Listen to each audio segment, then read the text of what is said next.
In this video, we're going to talk about the future tax surprise that a lot of people are unaware of that have an ESOP plan. That's an employee stock ownership plan. So if you have an ESOP plan or you're an employee-owned company, a lot of people are unaware of the amount of income in taxes that this ESOP plan will create in their future versus the amount of income that they have coming in today, which will create a future tax surprise if they're not planning and ready for it. So today we're going to talk about what that future tax surprise is and would look like. And then we're going to talk about strategies to help you potentially reduce the long-term taxes that not only you're paying on that ESOP plan, but the long-term taxes that you're paying in total to the IRS. So we're going to go through a hypothetical case here. It is Steve and Sue sample. And so we work with a lot of clients that have ESOP plans. So what I'm doing is I'm just pulling from different stories to create a sample case here, hypothetical, to be able to go and share with you so you can understand these things that I'm talking about of these future tax surprises and some of the strategies that folks may want to consider today to put in place, or at least talking with a financial professional, someone like ourselves, to help you understand what you need to do specific to you to help reduce those long-term taxes. So let's go through Steve and Sue sample. Both age 60, planning to retire at age 65. A lot of times people plan to retire at age 65 because of what? Healthcare. So they're thinking, hey, we'll retire at 65. That's when we can start Medicare. And a lot of times we're able to help people retire before then. But anyways, we're just going to keep it simple today. So you, again, our focus is on what's that tax surprise. So just keep going down here. Steve and Sue sample. They need about $9,000 a month to maintain their lifestyle. Everyone's different. Activities and travel, they hope between different activities, travel that they want to do once they retire, they're thinking about $25,000 a year until they turn age 85. We like to call this front loading the plan, meaning doing things while you're young and healthy versus trying to just spread out the income throughout your entire retirement. Why not use more up front while you're young and healthy? Okay, so what else here for Steve and Sue sample? Steve's Social Security, $3,000 a month. Sue's is $2,500 a month. Going down here into their income sources, Steve making about $110,000 a year, Sue $75,000 a year. And from a Social Security standpoint, their plan right now is Sue would start hers at retirement, age 65, and then Steve's going to wait until age 70. Their thoughts? Split the difference. Again, this doesn't mean that this today isn't about Social Security planning, but their thoughts here are, okay, well, you know, they've always heard, hey, if you live to your 80s, into your 80s, well, then waiting longer makes sense to take Social Security. So they're saying, hey, we're going to have one person wait long, and then the other person will take it right away. We're going to split the difference. We've got other videos regarding Social Security planning. We'll link to them up above and in the show notes, so that way you can go and take a look at those if you want to learn more about Social Security. But continuing on the ESOP, now Steve and Sue both have 401ks. He puts into his 401k, you can see 15% here. No company match on that, but Steve's company does about 20% of his salary into his ESOP plan. So that's their contribution. They're putting about 20% of his salary each and every year into the employee stock ownership plan. Interesting to know there. So from 60 to 65, more money is going to be going into this ESOP plan. And then Sue's got a 401k as well. 15% and 100%. The company matches 100% up to 3%. So this is just so you know what's going on behind the scenes as we jump into the retirement planning tool and projections. Now, the ESOP plan here, a few notes. And good to know in regards to ESOP plans, every ESOP plan is different. We work with, again, clients that have ESOP plans, and I'll tell you, all of their plans are different. Some are NUA eligible, and we can do a whole nother video on that. Others are not NUA eligible. What does that mean? Well, in this case, since it's not NUA eligible, what Steve must do is he must distribute 100% of his ESOP plan at his retirement, and he must roll that over either into his 401k or an IRA. And that's different for everybody too. We have some clients where the company allows them to keep their money in the ESOP plan, even in retirement. So every plan's different, every plan's unique. You have to just take a look at this and then understand it in regards to your specific story. So let's take a look. Where are they at today? Well, in regards to what they've saved up, they do have a brokerage account, about $200,000 there. And then Steve and Sue, through their 401ks and IRAs, have saved up about $1 million. But it's their ESOP plan where they've kind of, I'll call it, banked their retirement, meaning they've seen this money grow and grow and grow. And they said, hey, we've, this company ESOP plan that we have, it's been doing well. There's a good chunk of money there. What does that mean for our retirement? And we can talk from an income standpoint later, but today what I want to show them is what does it actually mean for taxes in their retirement. And let me be very clear here too. Having an ESOP is not a bad thing. It's a good thing. Having $2 million is a great thing here, but it's being aware of the taxes and the impacts it's going to have on you from a tax standpoint in your future is also really important, because our goal for Steve and Sue sample here is now, how do we take this $2 million plus the money that the company is going to keep putting into it? How do we take that and help to make sure that Steve and Sue can keep the most of that as they possibly can in their pocket versus giving it to the IRS? And I think that leads to the next conversation here that a lot of people may not, be fully aware of.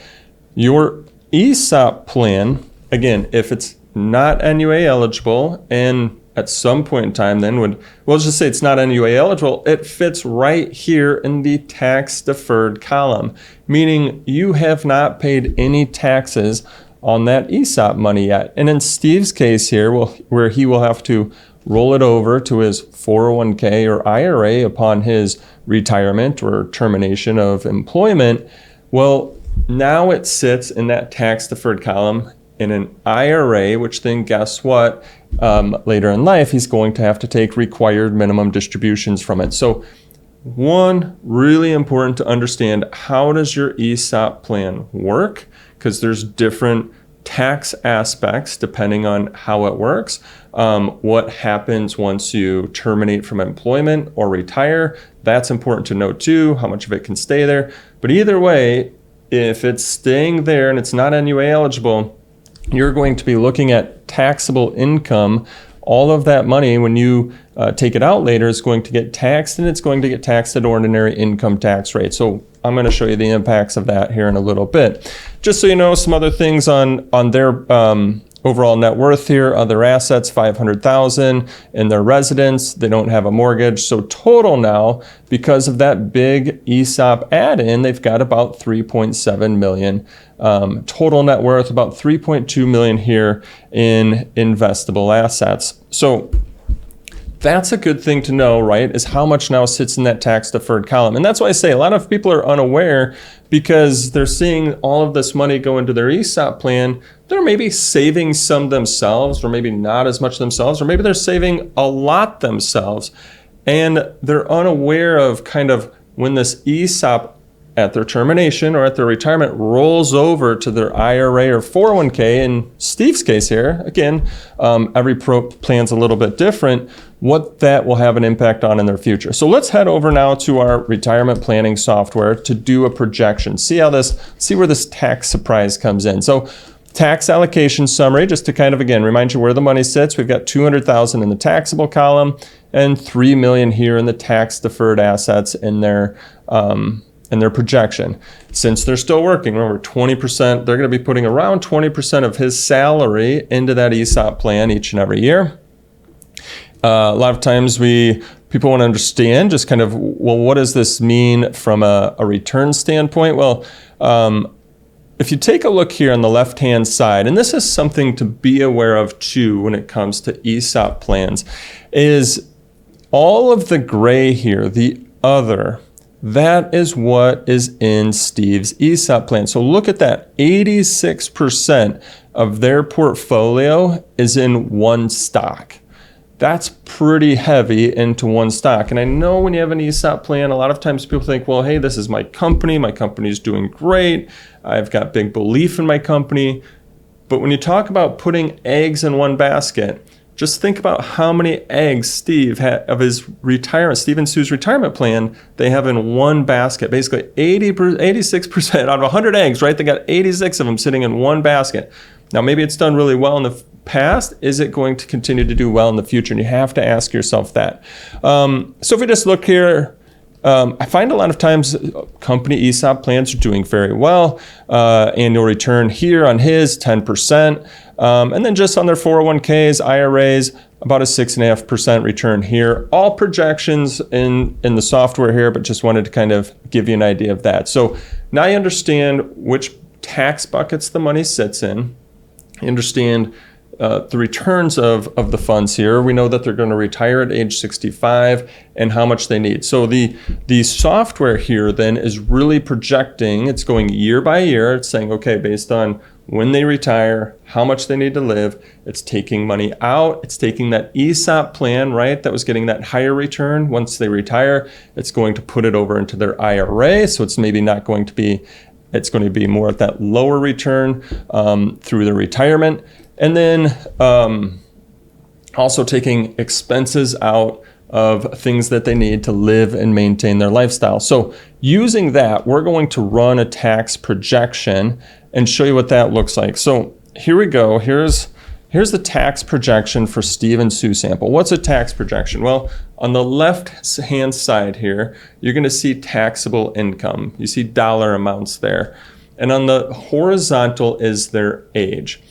And what this does, it says, okay, well, when they're working, they've got money coming in minus standard deduction going out. Once they retire, let's see, they're going to have income coming in, or they're not going to have income coming in anymore, but they're going to have Social Security coming in. Oh, and then they're going to have to take money out of their IRAs. ESOP rolled over to the IRA. They have to take money over from their IRAs to live and maintain their lifestyle.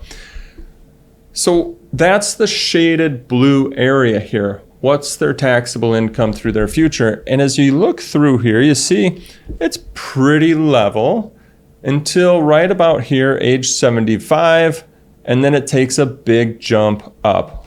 Why is that? That's because of required minimum distributions.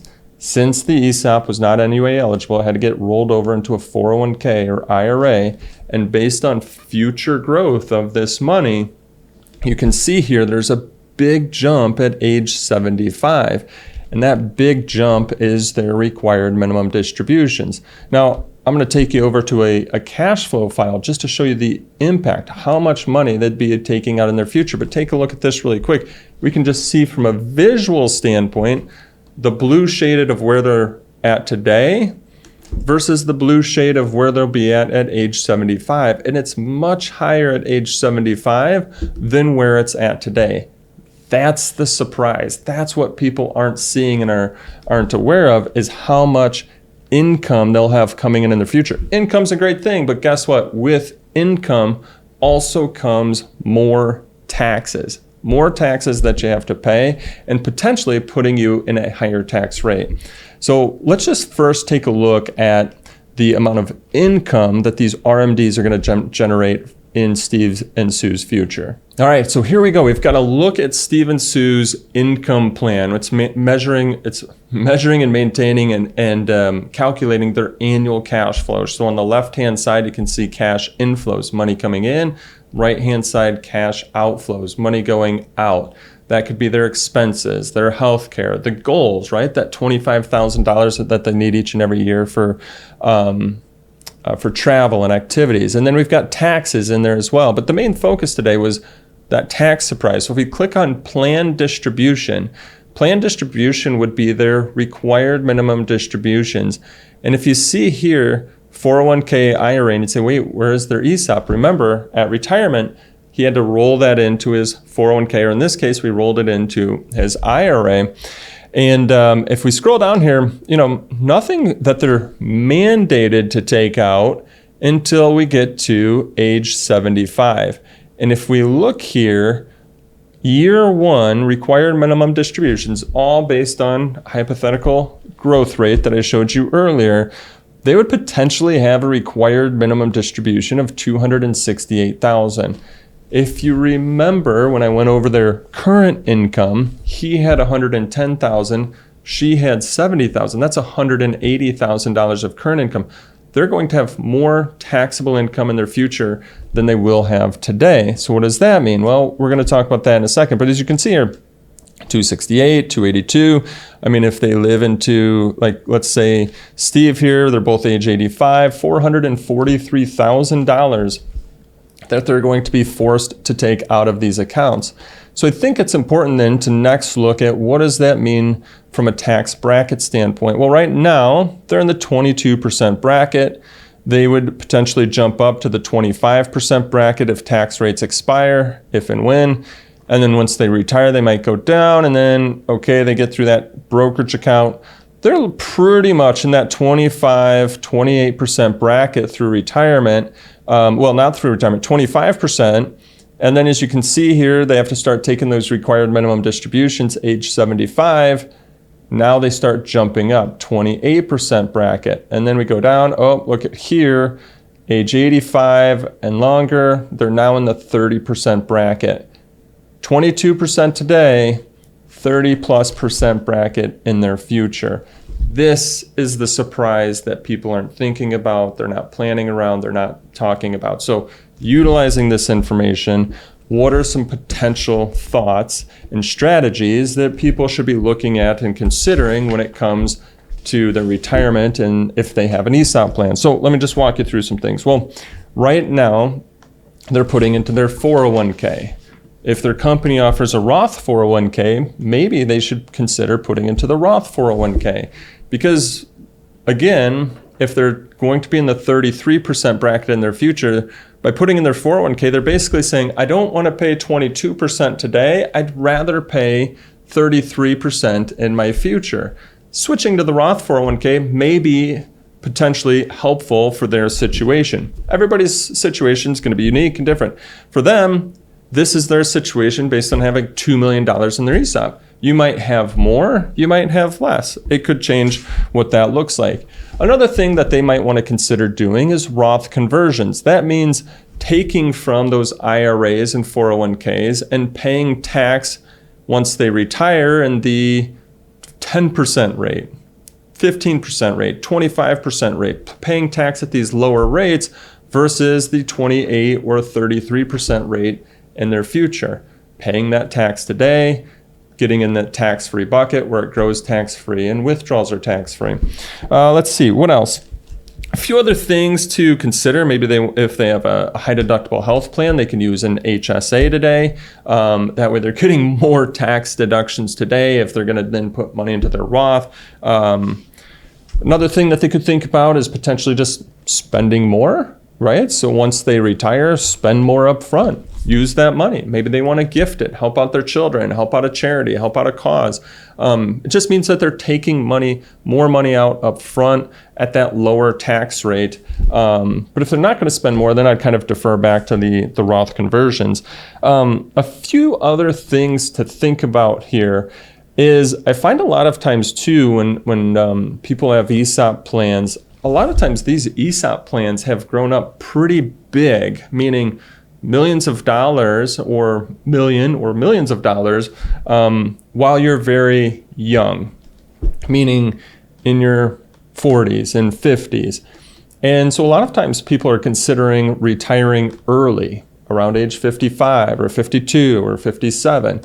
So one thing that's important to know is that if your ESOP's not NUA eligible, meaning it's got to go into an IRA or 401k, then that money's tax deferred. And any tax deferred money that you're planning to take out before age 59 and a half could be subject to a 10% penalty. Now there's the rule of 55 with your 401k, so that's a potential exception.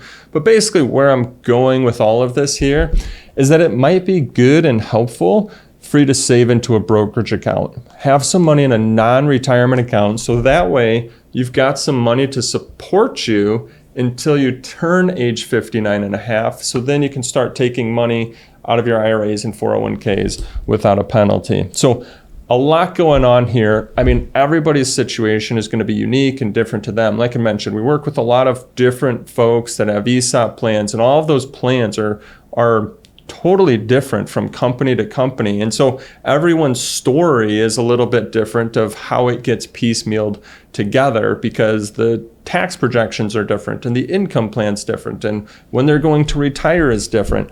And so the main thing is if you have an ESOP plan, you may want to start planning now versus waiting until you retire, because by planning now, you can maybe start implementing some of these strategies to help reduce your long-term tax burden. Well, I hope you found this video to be of value and benefit. As you can see, taxes and retirement planning is what's on our minds.